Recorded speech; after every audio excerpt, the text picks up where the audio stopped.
Among several of the innovative features of the proposed VI Constitution is incorporation of the concept of collective rights of the people. This slideshow video provides the historical and philosophical underpinnings for this concept and explains how it empowers the people and the civic society in which they live.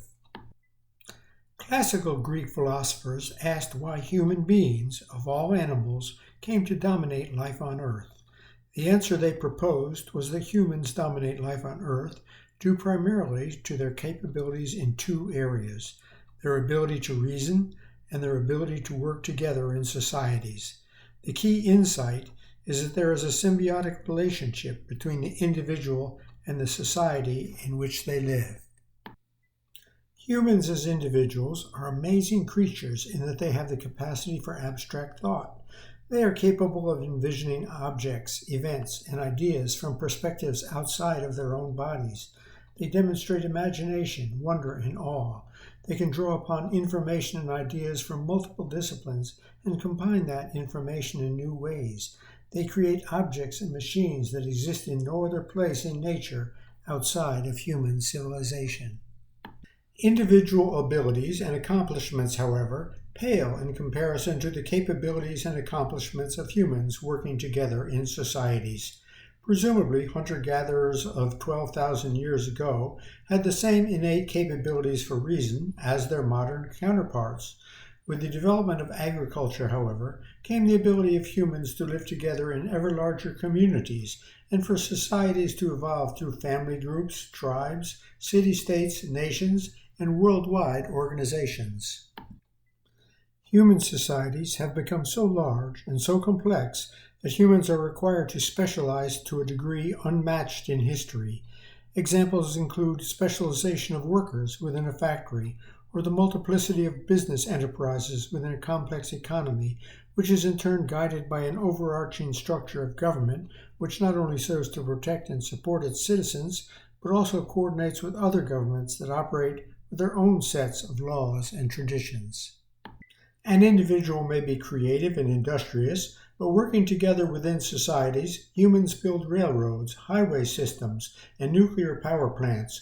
Working together, humans cure diseases, create a worldwide web, and send rockets and humans to the moon. There is a synergy between the well-being of individuals and the adaptability, resilience, and flourishing of the society in which they live.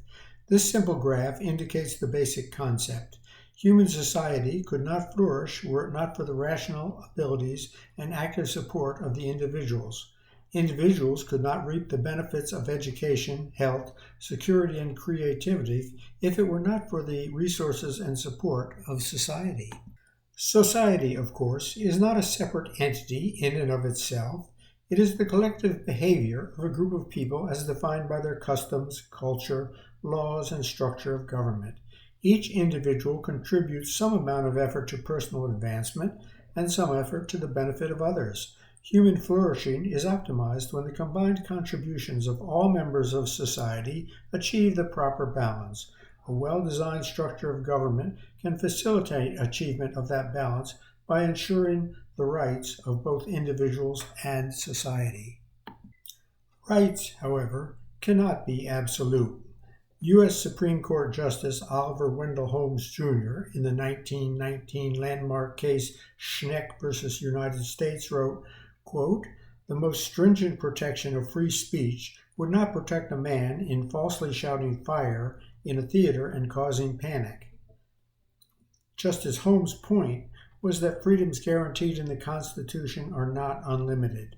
An alternative perspective, and the one adopted in the proposed Virgin Islands Constitution, is to say that in this case an individual's right to free speech must be balanced against the public's collective right to safety in public. By collective right, we mean that every individual in the theater has the right to expect every other individual to behave in a manner that does not endanger others. Using this perspective, one does not put limits on individual rights, but rather recognizes that there is a balance between the two positives of individual and collective rights. The Virgin Islands Constitution recognizes both individual rights and the collective rights of citizens as members of society.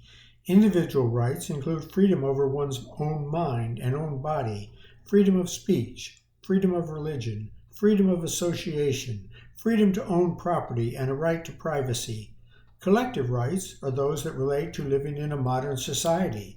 Thus, individuals have collective rights to the benefits of civic infrastructure, security in their community, access to education, health care, a safe, healthy, and clean environment, and a world in which both civic and natural resources are sustainably managed and preserved for future generations. Thus, a person has the right to own a home, and also the right to live in a community in which property values are maintained through maintenance of roads, bridges, parks, and zoning regulations. A person has a right to affordable health care for themselves, and also the right to live in a society where public health is supported by control of communicable disease, sewage treatment, and sanitation. A person has the right to create their own business enterprise, and also the right to civic infrastructure, including affordable transportation, highways, airports, and seaports. A person has the right to use beaches, forests, streams, and oceans, and also the right to wise stewardship of those resources so that their grandchildren will have the same or better opportunities to thrive. By explicitly recognizing both the individual and collective rights of the people, the proposed Virgin Islands Constitution centers government on the individual, while also guaranteeing the shared civic infrastructure and natural resources that allow individuals to flourish.